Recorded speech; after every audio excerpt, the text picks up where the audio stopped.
Les escarmouches entre Anglais et coloniaux dégénèrent en véritable combat. Une longue guerre civile commence.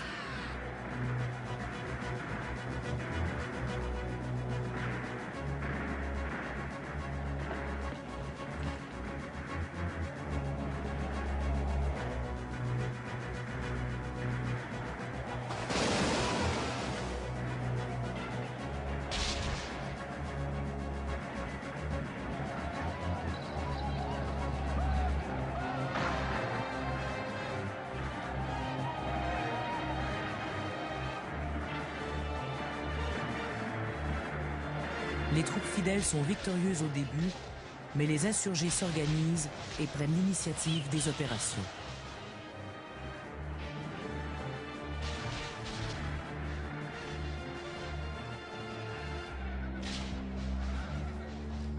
Et à l'automne de 1774, le Congrès envoie une lettre aux Canadiens les invitant à devenir la 14e colonie.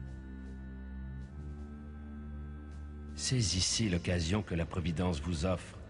Vous n'êtes qu'un très petit nombre en comparaison de ceux qui vous invitent à bras ouverts à vous joindre à eux.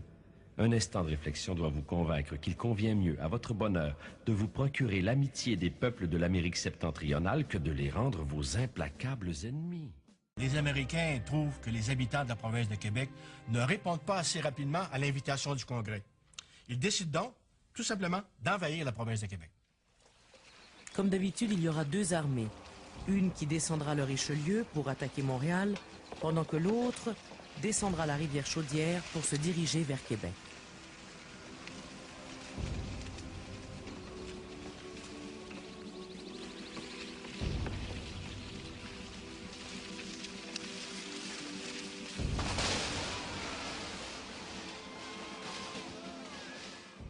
Montréal va capituler et devenir une ville américaine, et ce, presque sans combat. Quant à Québec, ça sera une autre affaire. Malgré des escarmouches le long du parcours contre des troupes britanniques, l'autre armée parvient dans la région de Québec début novembre.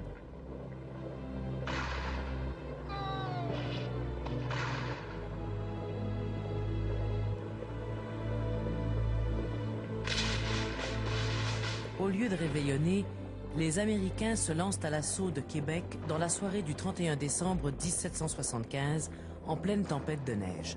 On peut se demander pourquoi. C'est que bon nombre de leurs soldats voyaient leur contrat expirer à minuit.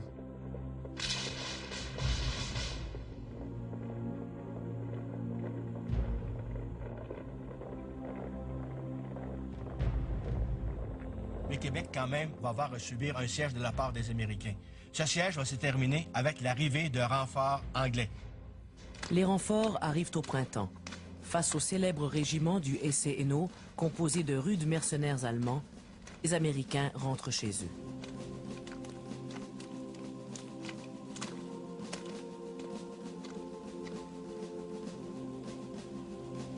Certains Canadiens avaient pris les armes pour les Américains, malgré les menaces de privation de sépulture ecclésiastique pour ceux qui mouraient les armes à la main.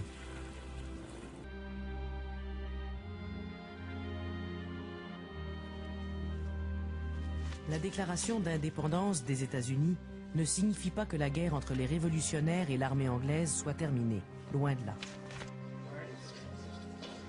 George Washington prend le commandement personnel des troupes. Les combats s'intensifient et dureront encore 5 ans. En 1781, l'armée américaine, soutenue par les troupes de Louis XVI, remporte une victoire décisive. L'armée anglaise capitule le 19 octobre 1781 avec les honneurs de la guerre.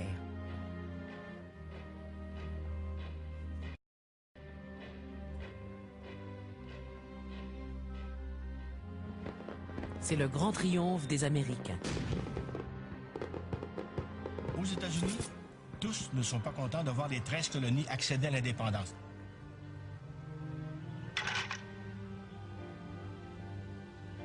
En 1783, par le traité de Versailles, l'Angleterre reconnaît officiellement l'indépendance des États-Unis et leur cède tous les territoires qu'elle possède au sud du Canada. Le Québec perd l'Ohio et une partie de la région des Grands Lacs.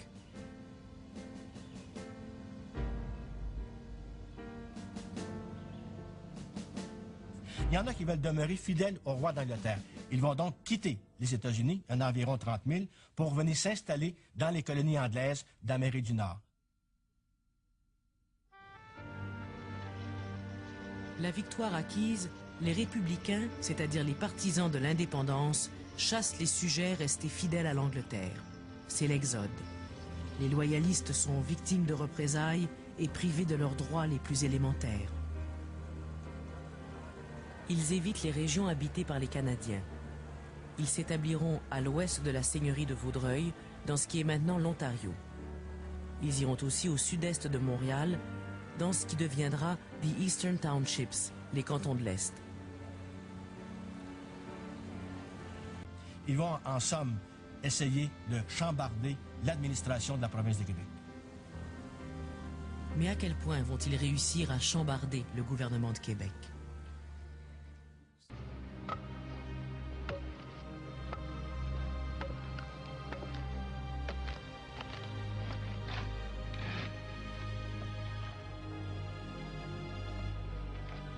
Ils vont vouloir s'établir à l'ouest de la dernière seigneurie, c'est-à-dire celle de Vaudreuil.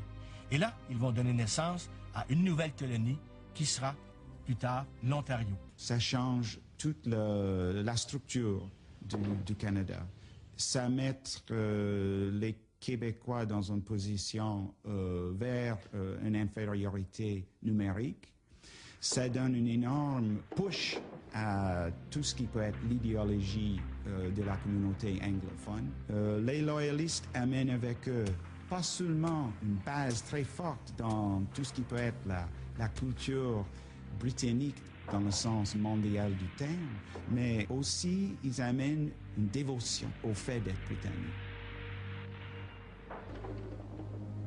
L'arrivée des loyalistes signifie la naissance du British North America, c'est-à-dire du Canada anglais.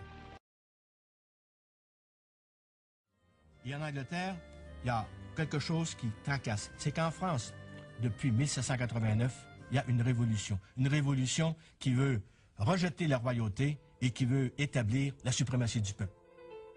Les Canadiens suivent de près ce qui se passe en France. Ils sont friands de détails sur la prise de la Bastille. Mais c'est surtout vers la fin du mois d'août 1791 que les nouvelles en provenance de France prennent une place importante dans la Gazette de Québec et dans The Montreal Gazette.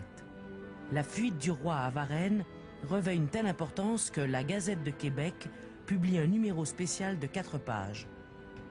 En 1793, Louis XVI et Marie-Antoinette sont guillotinés.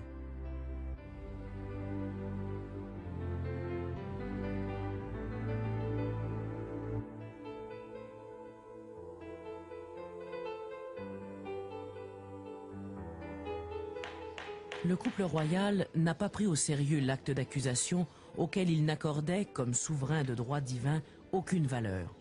Tout finirait par s'arranger selon la volonté de Dieu.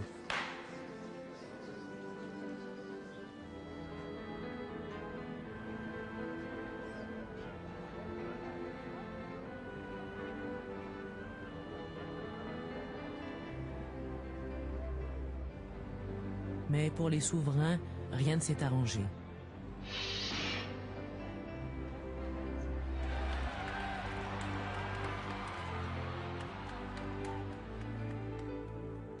Voici la seule illustration de l'exécution du roi, publiée par les journaux canadiens. À ce moment-là, il y a des révolutionnaires qui disent que si la royauté a laissé tomber la Nouvelle-France, c'est du devoir de la Révolution de reconquérir cette colonie-là. Il est enfin en notre pouvoir de vous venger et de vous rendre aussi libres que nous, aussi indépendants que vos voisins les Américains des États-Unis.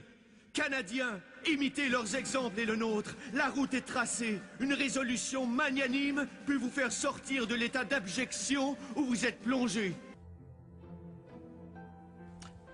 On va diviser le territoire de la province de Québec en deux. Il y aura le Haut-Canada et le Bas-Canada. On va donner au futur Ontario le nom de Haut-Canada parce qu'auparavant, on appelait ça les pays d'en haut, la région des Grands Lacs. La frontière était située à l'ouest de la seigneurie de Vaudreuil. Ce qui signifie que le Haut-Canada aura une population majoritairement anglophone et le Bas-Canada une population majoritairement francophone.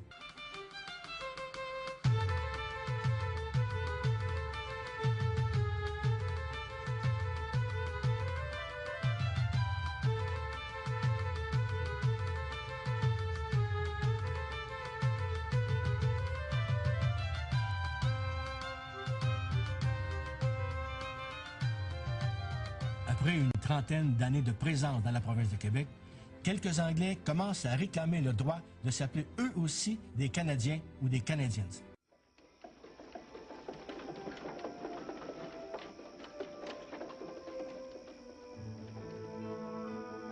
Depuis la conquête, il n'y a pas eu d'affrontement majeur entre les anciens sujets, c'est-à-dire les Anglais, et les nouveaux sujets, les Canadiens français.